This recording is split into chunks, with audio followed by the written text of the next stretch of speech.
have a break, have a Kit Kat.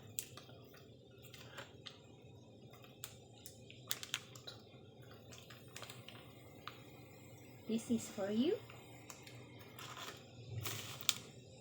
And for me. And pansit canton with egg. At syempre yung aking amazing coffee. At napapasarap ang aking breakfast. Never give up to share with you my amazing product. So, let's get it on.